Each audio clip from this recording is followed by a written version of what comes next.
Ahoj, zdravím všechny příznivce grilování a mého kanálu. Jsem tady s dalším dílem, jak si něco ugrilovat. Dneska si uděláme grilovaný rozbív, což je vynikající záležitost, není na tom nic složitýho, no a pojďme si ukázat, jak na to. Podařilo se mi u řezníka koupit takovouhle krásnou vysokou roštěnou, úplně super, vypadá naprosto nádherně.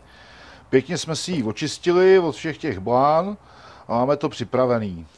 Jak vidíte, maso se mi podařilo pořídit naprosto perfektní, domluvil jsem se se řezníkem, nechal mi ho ještě týden v chlaďáku pěkně odležet, aby bylo pěkně vyzrálý. No a pojďme na to. Začneme tím, že si to pěkně opepříme ze všech stran. Ideálně je samozřejmě čerstvý mletý pepř. Následně si to samozřejmě osolíme. Teď si maso předáme na smršťovací folii.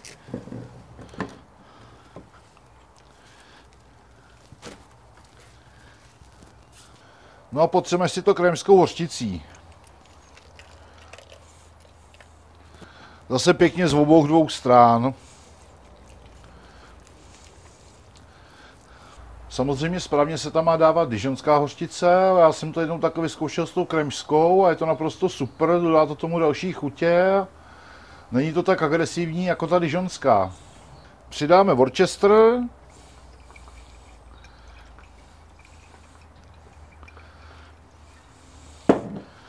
No a přidáme trošku olivového oleje.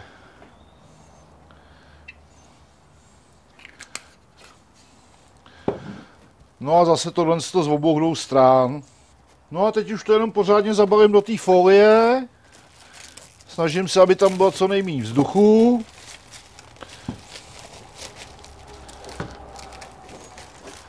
No mám z toho takovýhle krásný balíček, který dám do lednice minimálně do druhého dne, ideálně 24 hodin, klidně můžete 48, vůbec nic se tomu nestane. No a až se nám to odleží, tak budeme pokračovat s grilováním.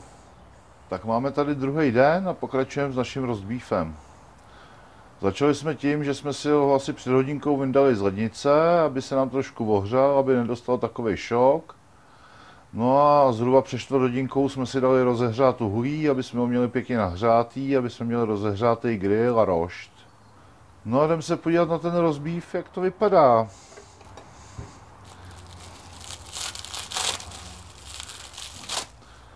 Jak vidíte, vypadá to úplně super. Trošku si to osušíme.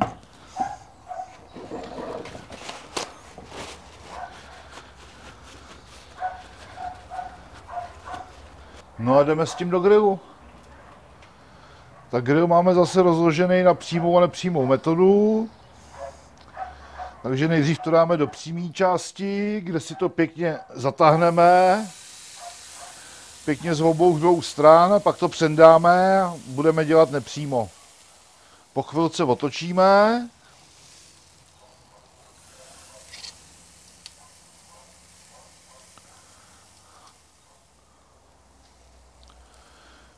No a můžeme předat do studené zóny.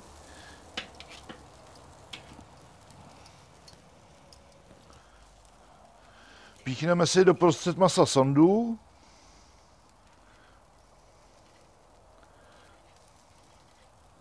Pokud máte dvousondový teploměr, tak druhou sondu dáme na rošt.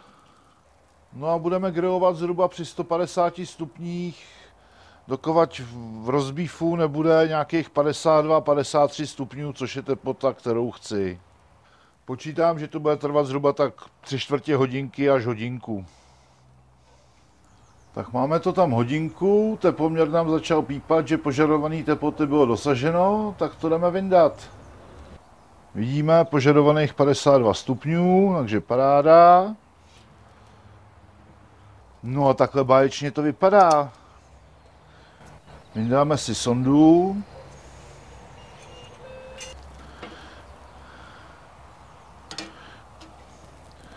No úplně nádherný, co říkáte?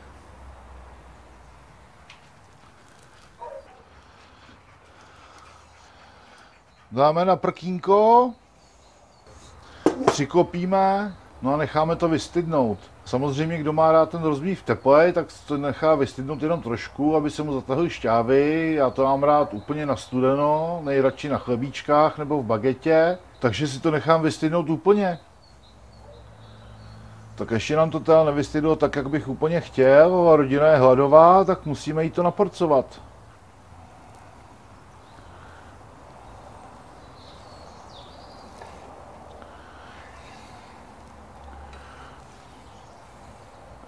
No koukněte na to, není to paráda? Ideální je samozřejmě to nakrájet na nějakým nářezáku, ale ten se mi sem nechce tahat, tak si to pokusíme nakrájet nožem.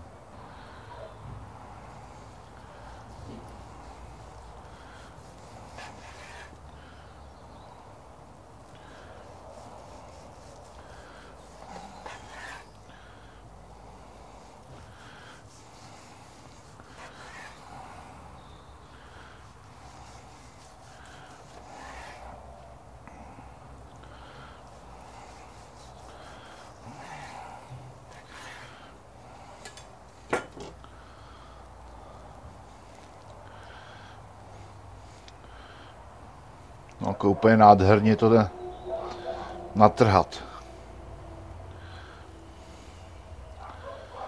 No a samozřejmě musíme ochutnat.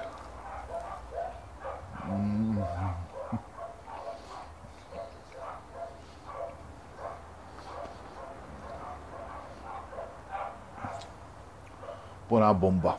Vezmeme si pěkně čerstvou bagetu.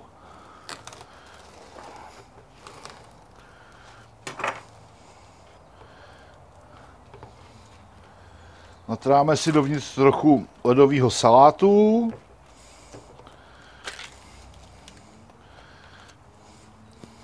Přidáme si ten roastbeef.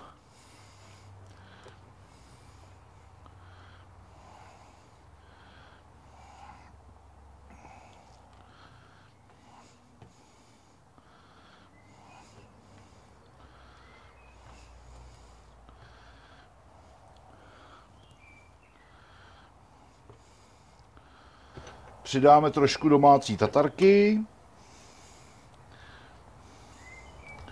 No a trošku najemno nakrájený cibule.